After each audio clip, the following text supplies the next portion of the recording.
English सबसे important language, सबसे ज़्यादा important language, international language English. इस इंग्लिश को बोलने के लिए बहुत सारे उपाय करते हैं, लेकिन हम उसके बाद भी इससे बोलने में हिचकिचाते हैं। रीज़न क्या है, कारण क्या है, हम बोल क्यों नहीं पाते इंग्लिश? ट्रांसलेशन जो है सीखते हैं 50 बार, लेकिन बोल नहीं पाते। देखो रीज़न साफ है। आप यूट्यूब पर कंटेंट देखते हो तो सब लोग क्या करते हैं, अपनी वीडियो को लंबा करने के लिए घुमा फिरा कर बताते हैं चीज़ें। कमाने का ज़रिया बना है यूट्यूब, आपको सिखाने का ज़रिया था, लेकिन अब कमाने का ज़रिया है। चाहते हैं कुछ लोग कि यहाँ पर हम स्टूडेंट्स को बढ़िया पढ़ाएं, बढ़िया से सिखाएं, लेकिन सब कोई पॉसिबल नहीं कर पाता। सबको लालच आ जाती है, जैसे मुझे भी आ जाएगी कुछ दिन बाद। नहीं, ऐसा कुछ भी नहीं है। आपको साफ साफ बता रहा हूँ, आप इंग्लिश सीखेंगे हमारे साथ, और वो हर एक पॉइंट जो ट्रांसलेशन के लिए इम्पोर्टेंट होता है आज मैं क्लियर करूँगा। तो उसके लिए क्या करना है, आपको वीडियो को लास्ट तक देखना है। एक एक पॉइंट बताऊँगा कि किस पर आपको ज़्यादा फोकस करना है। इंग्लिश आपकी तैयार समझो। तो चलिए फिर शुरू करते हैं बिना किसी देरी के। पहला पॉइंट क्या है? पहला पॉइंट है इंग्लिश सीखने का पहला पॉइंट जो है वो क्या है? Main verb. क्या है? Main verb. पहला फोकस हमारा किस पर होना चाहिए? मेन वर्ब पर होना चाहिए। मेन वर्ब यानी कोई काम, जैसे उठना, बैठना, खेलना, कूदना, समझना, ये सब क्या होता है? मेन वर्ब होता है। तो पहली चीज़ ये है कि अगर हमने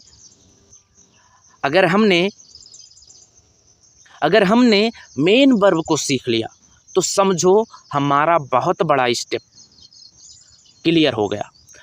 मेन वर्ब में क्या क्या चीज़ें सीखनी है ये ध्यान दो।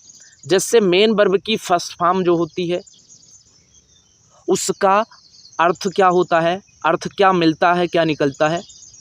पहला चीज़ अर्थ क्या निकलता है।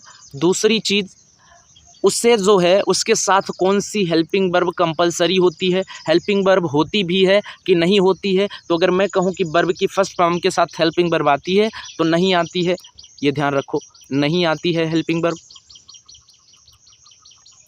लेकिन हेल्पिंग वर्ब के जैसा ही एक मेन वर्ब आती है जिसे कहते हैं डू, जो कि हेल्पिंग वर्ब का काम करता है वर्ब की फर्स्ट फॉर्म के साथ। एक आता है डज वर्ब की फर्स्ट फॉर्म के साथ, जो कि यस या यस फॉर्म का काम करता है, यस या यस मेन वर्ब का काम करता है।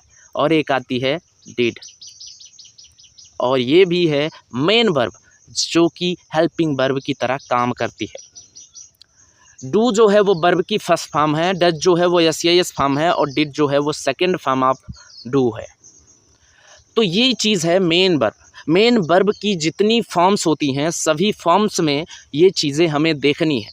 पहला कि उनका अर्थ क्या मिलता है, दूसरा कि उनकी हेल्पिंग वर्ब, उनके साथ हेल्पिंग वर्ब होती भी है या नहीं होती है। तो मैंने बताया कि वर्ब की फर्स्ट फॉर्म के साथ कोई हेल्पिंग वर्ब नहीं होती है, बस होते हैं मेन वर्ब ही, लेकिन हेल्पिंग वर्ब का काम करते हैं।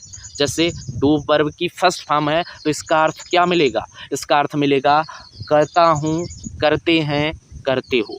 डज जो है यस या यस फॉर्म है तो इसके दो ही अर्थ मिलेंगे, ता है, ती है, करता है, करती है।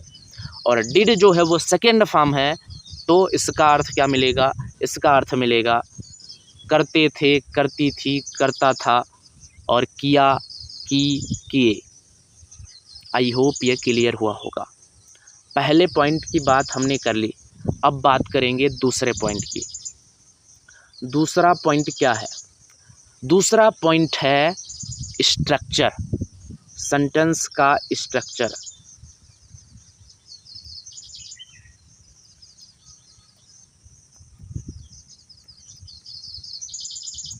दूसरा पॉइंट है सेंटेंस का स्ट्रक्चर। आपने मेन वर्ब्स को जान लिया, दूसरा पॉइंट है सेंटेंस का स्ट्रक्चर। हर एक प्रकार के सेंटेंस का स्ट्रक्चर आपको पता होना चाहिए, और सेंटेंस को पहचानना आपको आना चाहिए।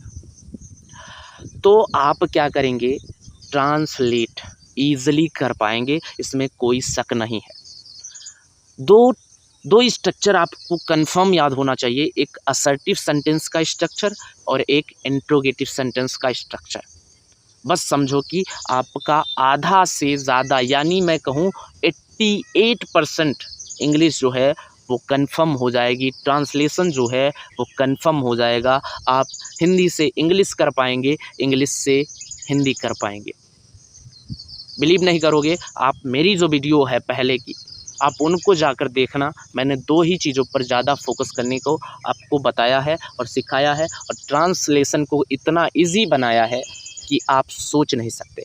एक बार मुझ पर भरोसा करके पूरी वीडियो लास्ट तक देख लीजिए। बस मेरे चैनल की ट्रांसलेशन की पूरी वीडियो लास्ट तक देख लीजिए, बस एक बार भरोसा करके। आई गारंटी कि आप नहीं भूलोगे।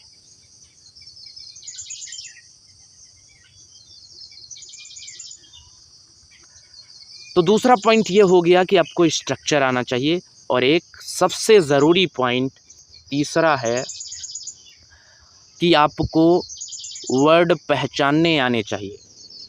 वर्ड जो है, वर्ड पहचानना आना चाहिए।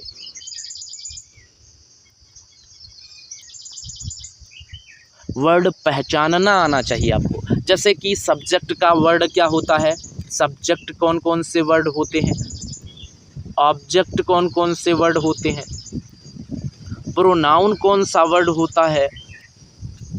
इस सब की लॉन्ग वीडियो, फुल वीडियो मैंने बनाकर अपलोड कर दी है अपने चैनल पर, जाके देखिए सभी वीडियो एक बार बिलीव करके। गारंटी करता हूँ कि आप पूरा समझ जाओगे एक बार में ही, दोबारा वीडियो देखने की ज़रूरत नहीं पड़ेगी। तो ये 3 पॉइंट आप अपनी डेली बेसिस पर अपनी लाइफ में, अपनी ट्रांसलेशन सीखने की जर्नी में उतार लीजिए। आई गारंटी कि आप ट्रांसलेशन बहुत ईजिली से कर पाओगे। तो फिर मिलते हैं आपसे अगली वीडियो में कुछ अच्छी बेहतरीन जानकारी के साथ। तो वीडियो को लाइक करके शेयर करना ना भूलें। वीडियो को अगर आप नए चैनल पर तो सब्सक्राइब करना ना भूलें। फिर मिलते हैं आपसे। जय हिंद।